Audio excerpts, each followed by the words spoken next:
চিরচেনা তীক্ষ্ণ দৃষ্টিসম্পন্ন বিশাল পাখি শকুন বিলুপ্তপ্রায় বিরল প্রজাতির ৬টি শকুনকে অসুস্থ অবস্থায় উদ্ধার করে দিনাজপুর বীরগঞ্জের পরিচর্যা ও পুনর্বাসন কেন্দ্রে রাখা হয়। পরিচর্যায় সুস্থ হওয়ার পর প্রকৃতিতে অবমুক্তর অপেক্ষায় এখন শকুনগুলো।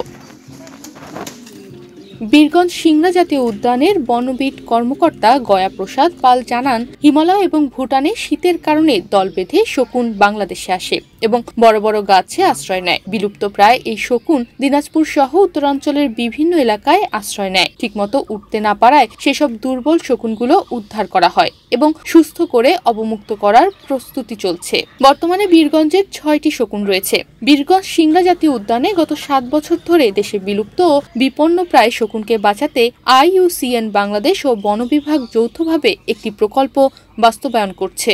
এই শকুন পাখি আমাদের এলাকায় শীত মৌসুমে বিভিন্ন এলাকা থেকে আসে এবং বিভিন্ন এলাকায় তারা উড়ে উড়ে উড়ে উড়ে চলে যায়। উড়ে উড়ে যাইতে যাইতে নাকে দুর্বল হয়ে পড়ে। এই দুর্বল হয়ে পড়ার কারণে পাবলিকের হাতে ধরা পড়ে।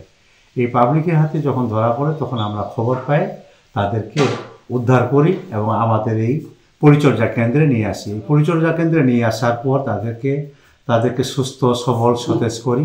তারপরে আমরা আবার এগুলোকে প্রকৃতির মাঝে ফেরত দিই। হিমালয়ের পাদদেশে দিনাজপুর, ঠাকুরগাঁও ও পঞ্চগড় জেলার অবস্থানের কারণে এই এলাকায় এখনো কিছু শকুন দেখা যায়। অনেক সময় এগুলো অতিথি হয়ে আসে। 2012 সালে উত্তরবঙ্গের একমাত্র শকুন উদ্ধার ও পরিচর্যা কেন্দ্রটি স্থাপন করা হয়। 2014 সাল হতে আন্তর্জাতিক শকুন সচেতনতা দিবস উদযাপন করা হয়।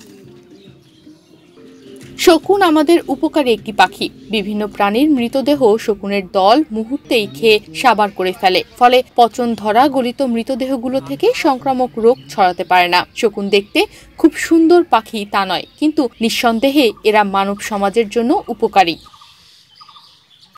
তনিমা রহমান, বাংলাদেশ প্রতিদিন।